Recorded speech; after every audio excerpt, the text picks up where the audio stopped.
How's it going, guys? Curtis back again. Today we are here in the shed and I'm going to do a unboxing and a quick overview on this Hunt trail wide wheel set. So I've bought this wheel set for my 2015-2016 Cannondale Jekyll. These rims have had a pretty good go. Mavics. There's a bit of play in the rear hub and they're rattling a bit, and there's lots of flat spots and they're really out of true, so I thought I'd do the upgrade. And also the engagement is pretty average, so I've pretty much already unboxed these, but I've packaged them back up. A bit of a fake unboxing here. And these were packaged up pretty damn good. They were packaged up better than my $2,500 Specialized carbon wheels. So you got here, this is just it's pretty much a sticker. You got, don't know what this says. It's got the wheel builder name. So this is non-boost and with the XD driver body. So here you got Hunt sticker, you got your J-bend spokes, you got a little spoke key there, and your tubeless valves. So it's nice to include those. Again, my $2,000 carbon wheel set didn't have valves, so that's nice. Just paperwork. Here we go. Lift this baby out.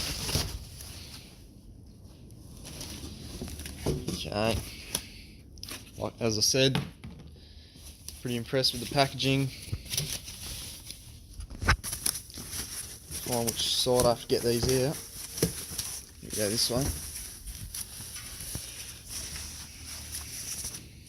Here we go. So we got the Hunt trail wide tubeless ready. So these come in the 30mm internal width, so pretty much an enduro rim, but these come at a bit of a lighter weight, so they're a bit more of a trail rim, but really nice wide profile on there, and they come already tubeless taped, which is nice. And if I go to the spoke hole here, they've already jabbed the hole in it, which is nice. So main feature of this wheel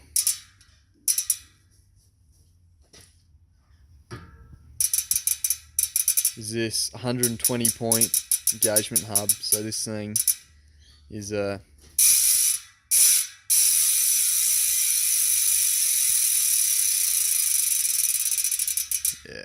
it's pretty extreme on the engagement. So this thing whizzing down the trail is going to sound pretty good.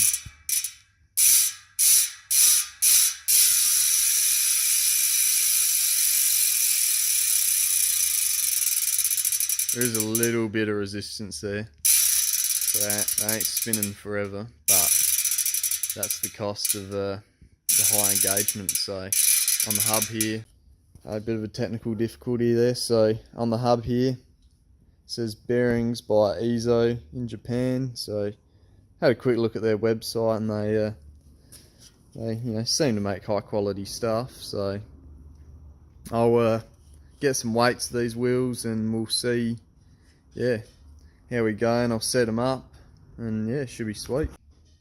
Okay, let's get some quick weights of these. This front one, I've already added this Wahoo speed sensor, so might add 20 grams or so. Scales, tear those, should be balanced. So we've got 795, which that could be 770 roughly about for the front. That's without the valve.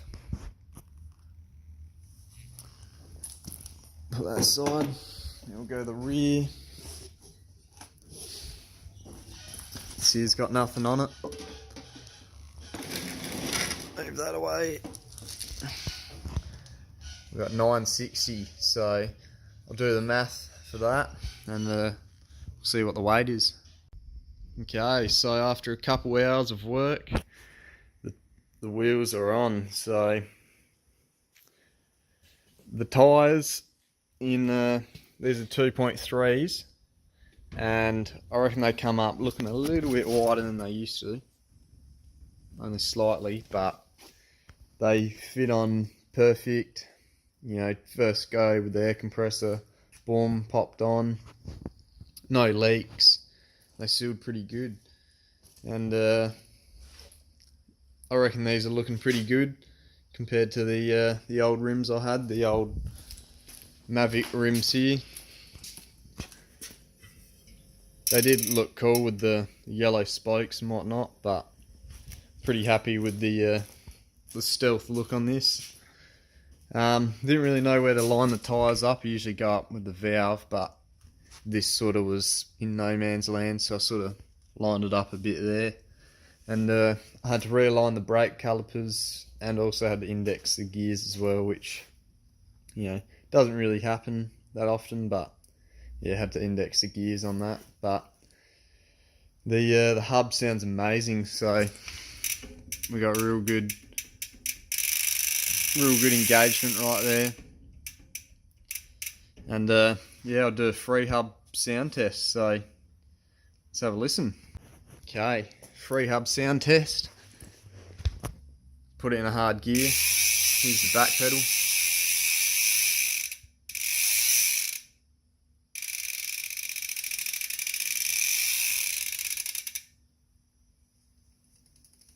Gears aren't really indexed properly, but